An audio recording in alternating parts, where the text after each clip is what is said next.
You're listening to Story Struck. I'm Rachel, an editor and writing coach. And I'm Nino, a ghostwriter and book coach. Welcome to our curious community where we dive into everything books and writing. Now, let's get into the episode. Hello and welcome to this week's episode of Story Struck. And today we are talking about the emotional outline. This is something that I work on with my clients and in my group coaching program, Writers Unbound, that kind of takes you through the emotional and mental transformation of your main character. And this, I think, is a really powerful way of creating a very character-driven story. And also, as a writer, like we've been saying, if you know your character really well, it's a lot easier to write your story, to write what's happening, to even plot out your story. In my opinion, so for me, this is more of what I use for plotting. And so I'll go through this emotional outline, and then that gives me information and context to develop my actual plots. Because when you know your character, you know what will make your character change. What works for one person doesn't work for another person. So when you focus on plot first, it can sometimes feel a little bit muddy in knowing what do I do? Should I do this? Should I do that? And I feel like that gives way to a lot of overthinking. But when you think about character first, it's so much easier to know, oh, my character would absolutely respond horribly to this, but they might actually make a change if I do this, right? So we did this recently with your book. Yeah, and I want to say that this technique I think is fabulous, whether you're a plotter, a pantser, or anywhere in between. Because I know you're more of a pantser, and I'm more Mm-hmm. of a plotter. And I've tried all different types of plotting systems under the sun. And it's all about finding the one that works for you. And I feel this one works on its own, but also works beautifully if you combine it with other types of plot systems as well. And it's just really cool because you are shaping your plot around something that makes sense for your character instead of trying to force your character into a plot that you just mapped out in your head. And so I know looking at this, I realized I was in my mind, I'm like, okay, well, I'm going to have this scene and I'm going to have this scene and going to have this scene just because I love those scenes and I think they need to be in there. And after going through this journey, I realized more about my characters as well. And then I realized, oh, my story actually shouldn't start where I thought it should start, and just kind of rearrange things, change things up. And it just really gave me a fresh perspective of my story and also renewed energy for my story. And things just started flowing so much more than just kind of creating this stagnant beat sheet of this is the plot of the story, because my story is very character driven. So kind of having it more this dry plot was feeling flat, and I was getting really demotivated, and I'm I just kind of hit a wall, and I'm like, yeah, I'm going to take a break from this book. Yeah. And I'm like, no. Wait. We come back. Let's come back. Let's get in touch with the character. And so see, that's where I feel like it's an intuitive writing process, and that the intuitive writing process works for both plotters, pantsers, and anyone in between, because we need to connect with our main characters. And this helps us connect with them, helps us understand them. So in my Writers Unbound program, I take people through this whole process. But some of the key things for the emotional outline is understanding your character's transformation through the story. Every story is a transformation. It takes them, if your character's the same person they were from the very beginning to the very end, you did something wrong. Because no story should leave a character in the same person that they are before. It's not a good character-driven story that way. I mean, if you just look at Lord of the Rings, the naive Frodo that we had in the beginning was very different than the broken Frodo we had at the end. who needed all this healing, right? He went through this whole transformation that was very traumatic for him. Whereas Bilbo, on the other hand, went from this place of, well, I'm just a simple hobbit, I can't do it, to this adventurer, right? He had this huge transformation of becoming an adventurer in the end. And so we have to see first what the arch is, that big transformation that occurs in the story. So from the beginning to the end, there's like this big leap. And then we have the 3 leaps in the middle, which are like the 3 acts. And now you don't have to have 3 acts. It can be 2 acts, it can be 5 acts. You do it the way that feels like it fits best for you. But we have to have these phases and these transformations. And knowing your main character really well, because if you think about how we are as people, our history informs how we move in the world. Our background in relationships often is like, okay, well, past relationships have been this way, so I know that if I see these things, then that's an indicator of this past situation that I had, right? We like pattern recognition. So with your main character, you have to have a sense of who they are from their past history. This is, hearkening back to our backstory episode, in order to know how they're going to respond to things in your story. And if you want them to make this transformation, how you want or how they're best going to respond to things in a way that's going to make sense for the character and for the readers to see from the character. Yes. So, like, the 3-act structure is like a very classic structure too, right? We have a beginning, a middle, and end. We have, the acts in between.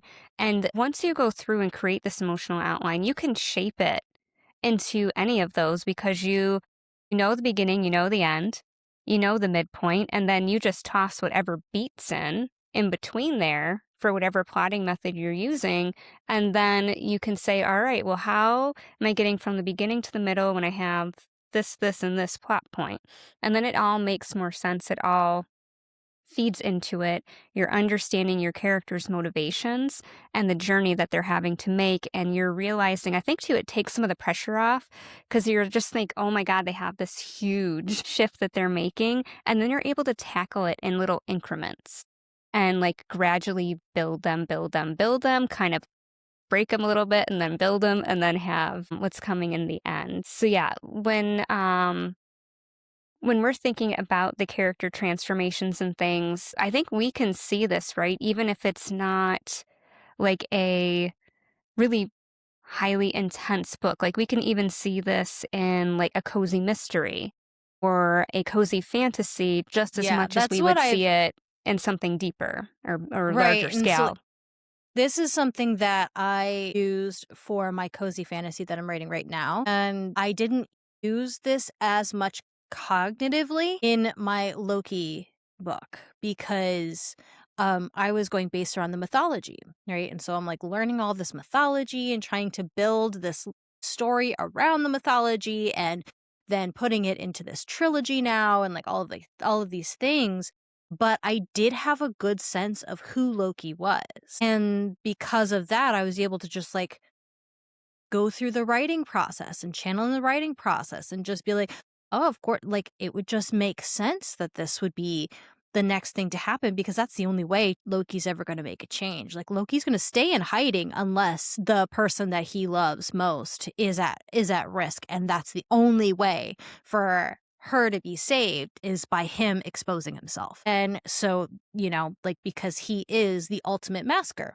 And so that brought me into the end of Act 1 in the Loki series because it just made sense. And that's where it's helpful because everything that you build in your plot just makes sense because you know who your character is and how they need to go through this transformation. Whereas if you just look at plot first, it's so easy to get into the overthinking realm because it's too many possibilities. It's like the 7 of Cups card in tarot. When we're leading with plot first, it's like If you don't know what this card is, it's basically a person looking up in the clouds and there's 7 cups filled with 7 different things and they're like, I don't know what to choose. And that's kind of where we are when we're doing this plotting. It's like we have this giant mountain that we're looking up and we have all these different pathways we can take, and we hit this moment of freeze because we're like, I don't know what pathway to take. What's the best one to take? And then we start thinking about all of the other people who are going to read it. Is it going to resonate more if I do this path or this path? Like, will people be offended at this path? Will people like that one? We get very overwhelmed very easily that way. But when we stay true to character and we like, no, our character needs to go through this evolution and this is what is going to cause that evolution, it's so easy to see, I just need to do that, and then I need to do that, and then I need to do that. And you make your way up the mountain.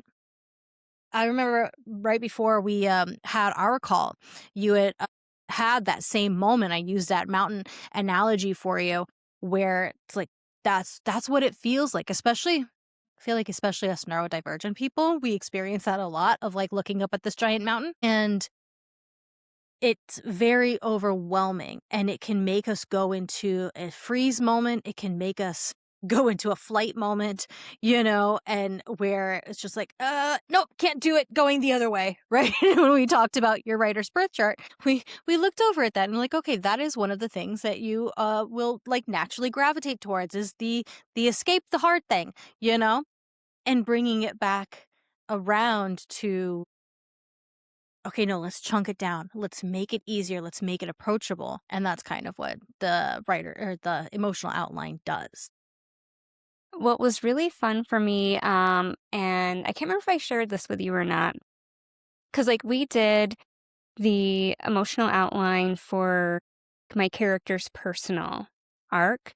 And then after that, I got thinking because I kind of have two different journeys going on with it because it is a dark romantasy. So I have her personal growth, but then I also have the growth of her romantically and with love, which kind of runs a little parallel. There's some overlaps, but it is also a little bit of a different thing with her. And so I was kind of looking then as well of kind of like marrying those two plot lines because of like kind of that being more the subplot of where is she starting in the beginning when she looks and thinks about love, and where will she be at the end? And that way, like, it made it easy for my mind to think, how am I going to sprinkle that in, and how is that going to tie in to this other arc that she has going on personally for her? So it's kind of like a fun little weaving bit, and I can think about doing that as well for like her love interest, because he also has this arc for himself of a journey for him, and he has that arc of a journey for him for love. And so that kind of is just a fun little way to like, it got my mind rolling with the story and helping me to build the story and map it out in my head, thinking about it more from that emotional aspect versus just a plot point aspect. So then I can be like, all right, what's going to be that like inciting incident for her personal journey? What's going to be the inciting incident for her with her romantic journey? And then thinking about those with him too.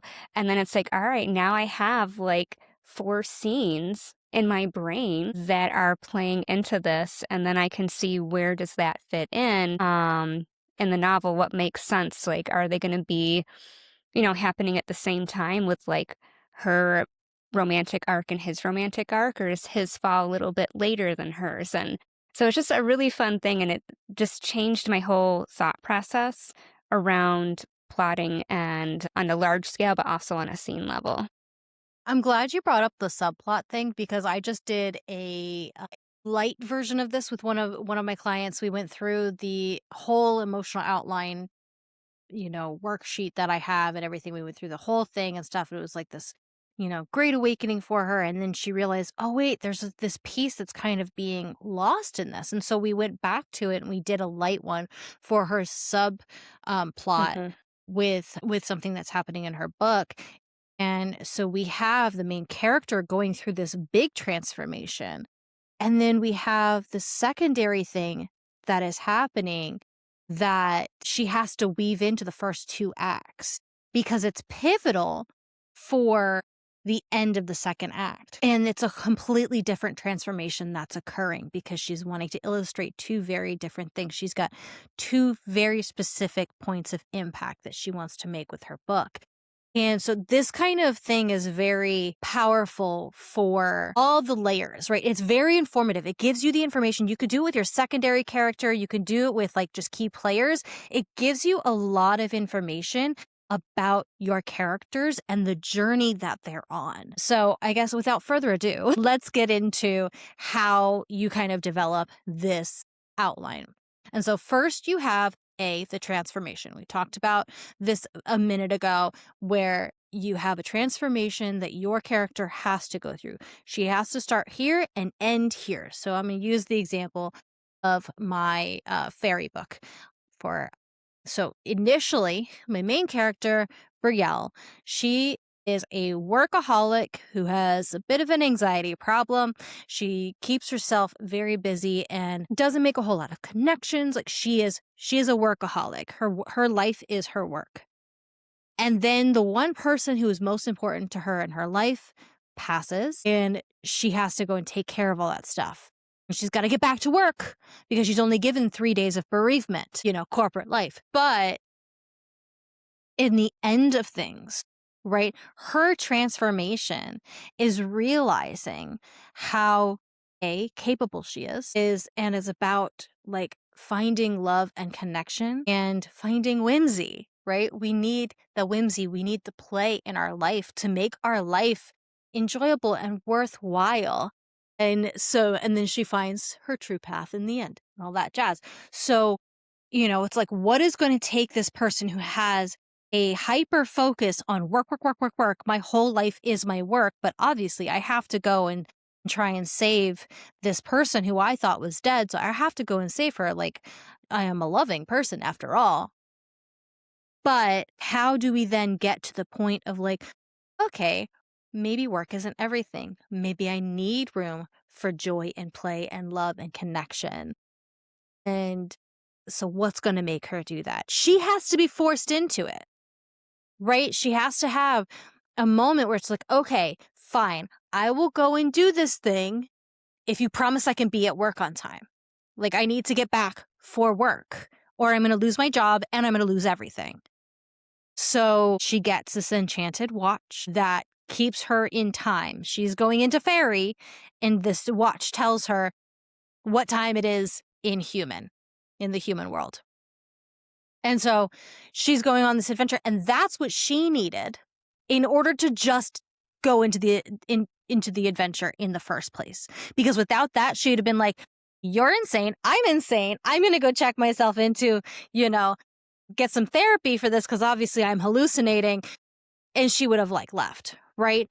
Without this assurance that, she could go on this adventure and still get back to work, right? So that's kind of like in Act 1, when you're going through this with your character, it's identifying what is the inciting incident that happens that makes your character say, okay, this is something that I guess I'll try. Because oftentimes in the beginning of the book, they're hesitant. They don't want to go on this journey. They'd rather stay with the status quo, right? They'd rather be like, I think I'm going to stay here. And maybe it's something like, for example, with Frodo, it's like, okay, well, I'm just going to go to Rivendell. Like, I just need to go to Rivendell and then I'll come back and it'll be fine. I'll have my little adventure and it's great. But we all know that that's not how stories work. So usually it's something that's like, okay, it's a little outside their comfort zone, but it's close enough to where they can, be rationalized into it. So, yeah. Yeah, because right, for when we think about this, from a psychological perspective, it's easier and more comfortable to stay where we are. So, for your character, Brielle, her work is her identity. And she doesn't want to give that identity up for anything in the beginning, right? That is just who I am.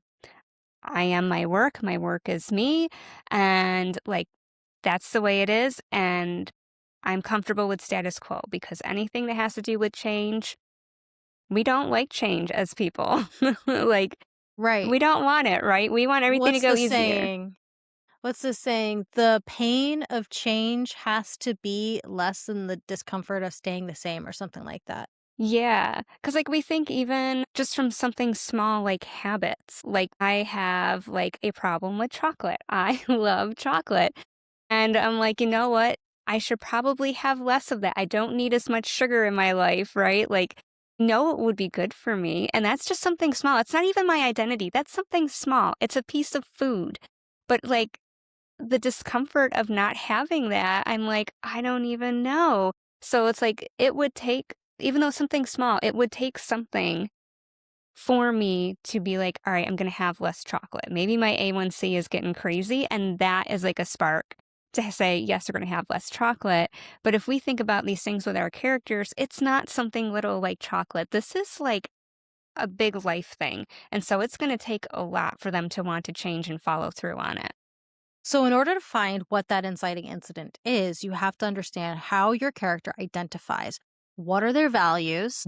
How do they see themselves, right? Like, if this piece of their identity was put into question or challenged in some sort of way, how would they react to that? And what would cause them to even consider this thing outside of themselves, and you have, and that again is where you kind of get really deep. And so one thing you can do with this is just like have that conversation with your character. It sounds so simple and a little silly, but honestly, just sitting there with your writer's sketchbook and just say, hey, so what do you care about? What do you identify yourself as? Like, tell me about you. And then just writing out the things that come to your mind as your character speaks, it can really open up so much. Just having a little bit of this like Q&A session with your main character. I know we've had that type of thing Yeah. before. It's interesting, and, like, you just, like, get these little downloads, like, sometimes for me, like, I'll do it when I'm out on a walk, because then my brain isn't thinking about things, and it's just, like, a completely separate space, and also my book is very nature-based with an earth goddess, so I feel like I'm more connected to my story. Maybe that's why I'm feeling renewed now that it's spring and I can actually go outside. And, like, I was just walking, and I was, thinking with my character, and I was like, "Oh, man, what do you want?" And she's like, "Well, I was born to die.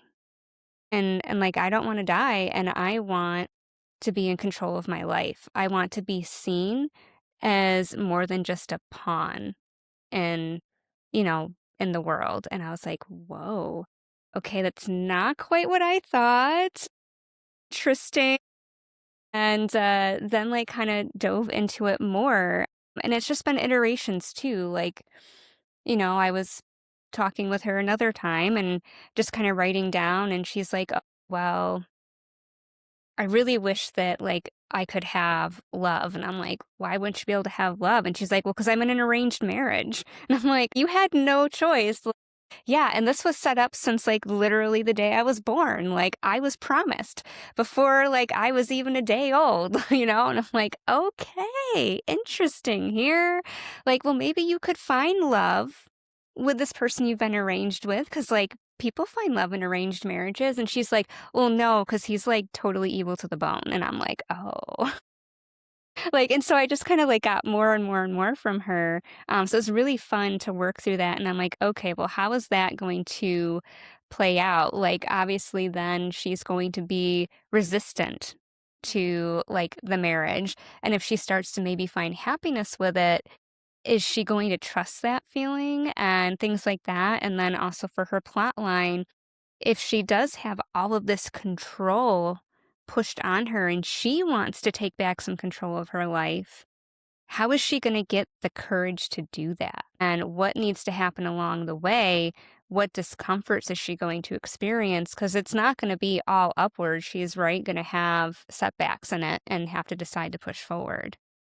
Yeah, and that's a power. I think looking at your book as a co-creative process, especially when you're writing fiction, that you're co-creating this with your main character.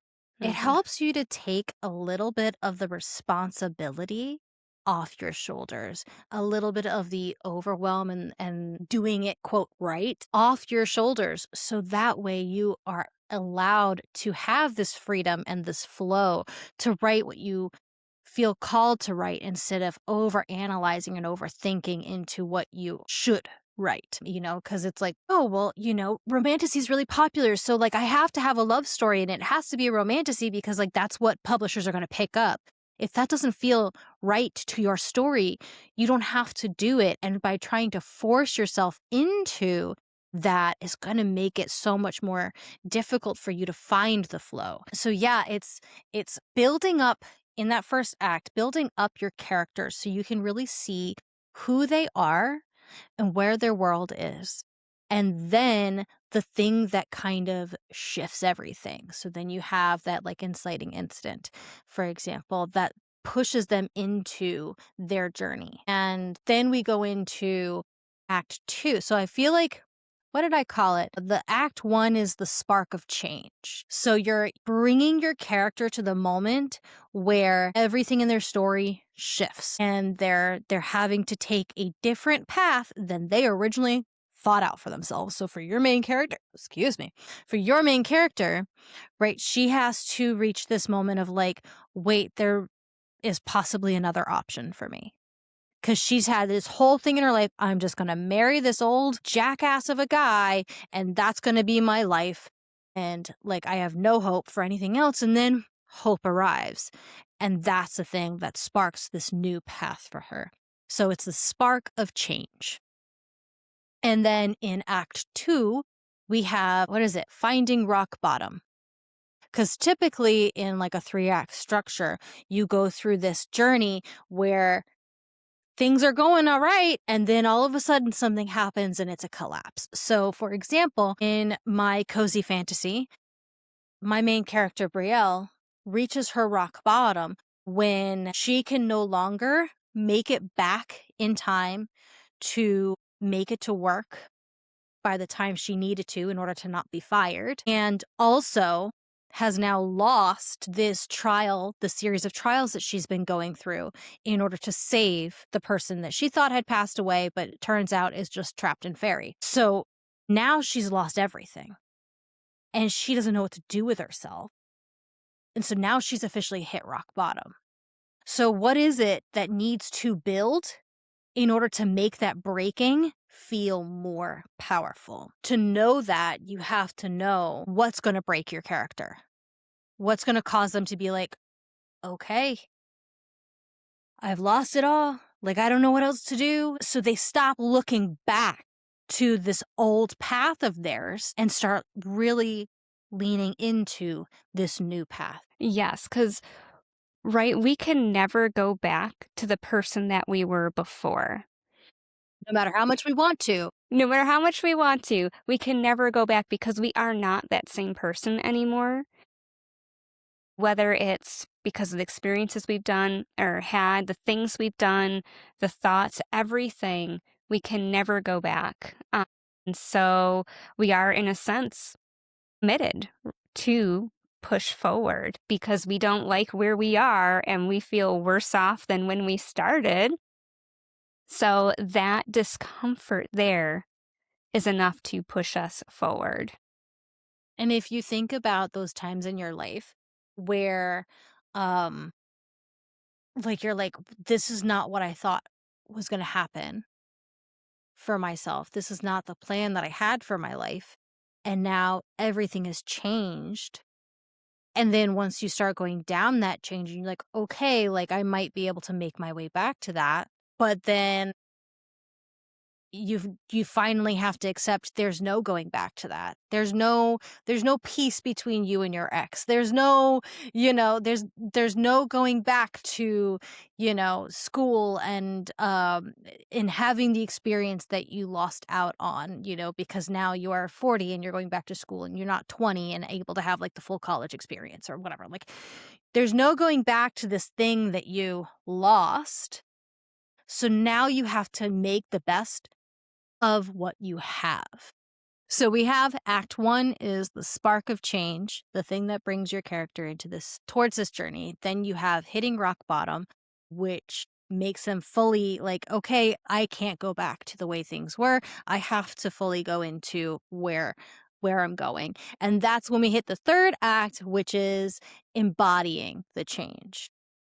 So finally they're no longer like pretending to play this role. They're fully becoming this new person, and they have to fully like they have to go through the thing that's going to help them put their whole chest into it. And that's when you have that final climactic moment happens. And that final moment that's just like, okay, I'm here. So I'm trying to think of an example that everybody knows. I mean, we could keep with the Lord of the Rings example. Yeah, I say keep with Lord of the Rings.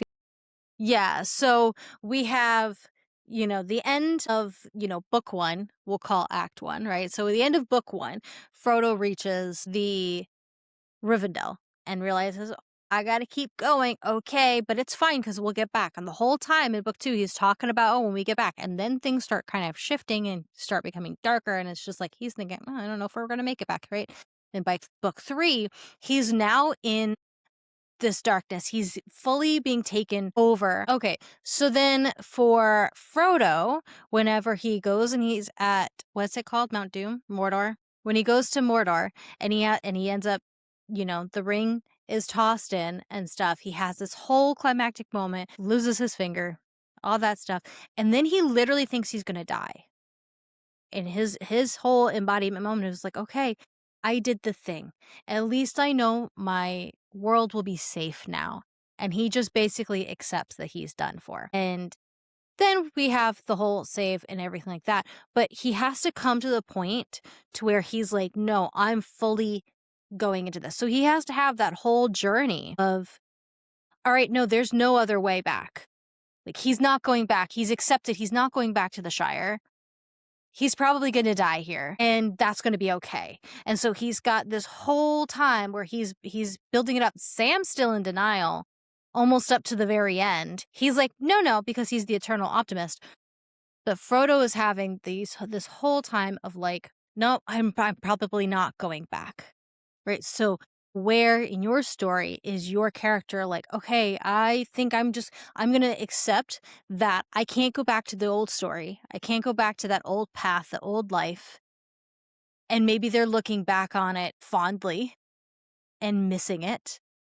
But they're like, I'm going to do the best I can in this new path.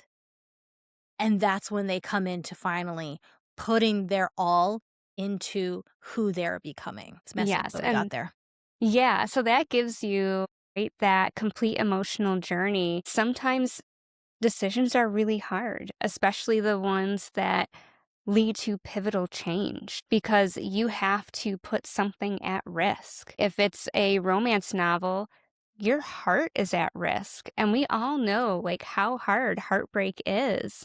And you don't want to lose that. And being vulnerable is really, really tough, especially you've been burned in the past and you're like, all right, am I going to be willing to trust this person with my heart? And maybe we have something happily ever after happen? Or am I going to give it to them and it's going to be ripped out again? And I'm just going to be in this awful, horrible state. You have to choose between one. And that's what your character has to do. And either way, they're going to have a transformation. But obviously, unless you're writing a tragedy, they're going to have that better outcome. But that better outcome is not guaranteed in that climax moment. And that's what makes that climax moment so powerful, because who knows? They're rolling the dice, but they're willing to take that risk. Maybe they see no choice but to take that risk. So it just Yeah. depends on what kind of story you're writing. And also, if you think about the same thing that you starting in the beginning of how they identify themselves, what are their core values? How are the ways that they view themselves and the world around them? What are their thoughts and their beliefs? Because that creates words and their actions and therefore their reality, going through that same process in this transformed version of them. So when they are fully embodied in this change, that this transformation that has occurred through the story, how do they now identify themselves? What are their new beliefs and thoughts? And how does that inform their actions moving forward from that point? Because then you can see, okay, now they're this person. And this type of person is not going to, cower in fear. This type of person is very brave, or maybe initially they were kind of chicken. That helps you to see how they might need to evolve and the scenes that might need to happen in order to make that evolution happen. Because if you know that this person in their embodiment phase has to reach this point for the story, but they have to change these beliefs. What is it that's going to put their old beliefs into question? Are they going to see a side, like if there's like a bias in the world, maybe, there's a human and there's a lot of biases against fairies, a lot of old beliefs against fairies and so she's questioning everything about what's happening and stuff. And then eventually she realizes that this new version of herself trusts the fairies, right? And are friends with the fairies. And what kind of thing can happen in order for her to then trust the fairies? Is it something that an action that they do that when she's in her lowest moment, they're there to support her and help her out with things, that they've stuck by her side through the whole journey? And now she's like, oh no, I will die on the hill of this fairy, like these fairies are my everything. What happens that causes that? And that can help you guide the plot. Yes. And something else that I did that I think is helpful if you're writing and you already know that it's going to be a multi-book series, like if you know it's going to be a trilogy, to use that emotional outline for your trilogy as well. So I use that for Right, my just like we were book. talking about with Lord of the Rings. Book 1, Book 2, Book Yeah. 3, we're using Act 1, Act 2, Act 3, but in that, each of them has Act 1, Act 2, Act 3. Yes. Like um for my books, so my story I think is going to be a trilogy, and so I had gone through the emotional outline, and I was like, all right, well, what is going to be like the overarching theme? And I came up with like one word that summed up both her personal arc and her emotional arc for her romance for each book. And so, like, the first book was all about attraction and the need to be seen. So then the second book I put that was all about seduction and being understood, but being understood at a cost. And then book 3 was the unleashing, which is like her embracing this is me. So she's having something calls to me, understands me, embracing me. And I'm like, all right, so she has this journey. So in this first book, she is going to be seen for the first time by the end of the book. So in the beginning, she feels unseen, and at the end, she feels seen. So what is going to be that journey through there, and what does it feel like for her to be seen? Maybe she always thought that's what she wanted, that would be wonderful, magical, powerful, like, yes. And she's realizing that, you know what? That is not exactly what I thought it was. And nothing is quite what it seems. It's kind of like be careful what you wish for, because you don't know what it's going to be like when you get it. Well, it's just kind of playing with those emotions, I thought was just kind of really fun, really powerful. And I just kind of like jotted down all of my notes in my writer's journal about that. And it really helped me to kind of think through, and like I wrote like little bullet points for stuff. The first book, it's all about love without power.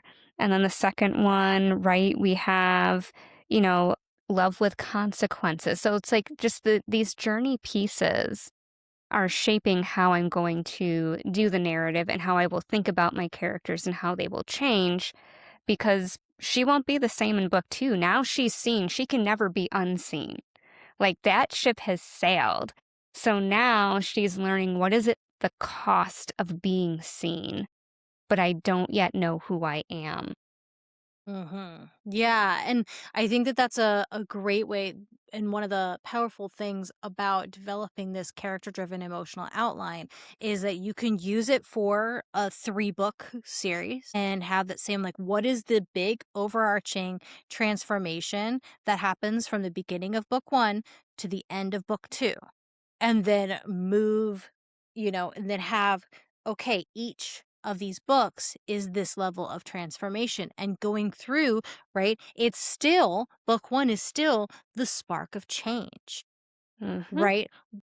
Book book 2, book 1 is still the spark of change. Book 2 is still this, like, hitting that rock bottom. And if we look at Lord of the Rings, I think it was also originally 1 book, but it was giant, so they cut it into 3.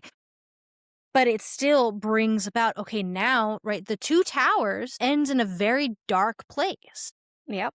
And then book 3 brings you through that climax of the story, even though each of the 3 books has their own 3 acts. And so each of those is going to have a story within it, because we want to have each book have a story. Even if there's a cliffhanger at the end, you still want to have a complete story within each of the books in the series.